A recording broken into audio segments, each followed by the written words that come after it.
సిద్దిపేట జిల్లా చిన్నకోడూరు మండలం చంద్లాపూర్ రంగనాయక సాగర్ వద్ద ఉన్న ఆయిల్ పామ్ నర్సరీ నుంచి ఇతర జిల్లాలకు మొక్కలను తరలిస్తున్న లారీని గమనించిన మాజీ మంత్రి ఎమ్మెల్యే హరీష్ రావు అక్కడ ఆగి వివరాలు తెలుసుకున్నారు. ఈ సందర్భంగా సిద్దిపేట జిల్లా ఆయిల్ ఫెడ్ అధికారి భాస్కర్ రెడ్డితో ఫోన్లో మాట్లాడిన హరీష్ రావు సిద్దిపేట జిల్లాలో ఆయిల్ పామ్ సాగు చేసే రైతులకు అవసరమైన మొక్కలను పూర్తిగా పంపిణీ చేశారా అని ప్రశ్నించారు. జిల్లా రైతులకు మొక్కలు అందించక ముందే ఇతర జిల్లాలకు తరలించడం సరైన విధానం కాదని అభిప్రాయపడ్డారు.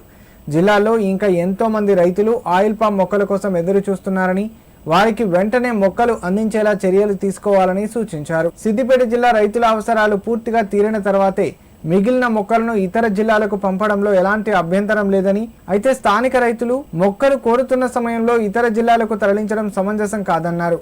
ముందుగా సిద్దిపేట జిల్లా రైతులకు అవసరమైన మొక్కలను అందించాలని, అప్పటి వరకు ఇతర జిల్లాలకు వెళ్తున్న లారీలను నిలిపివేయాలని అధికారులను ఆదేశించారు.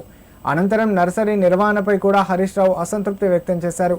నర్సరీలో ఉన్న మొక్కలకు ఇసుక ఎక్కువగా ఉండడంతో పాటు తగినంత నీరు కూడా అందడం లేదని పేర్కొన్నారు.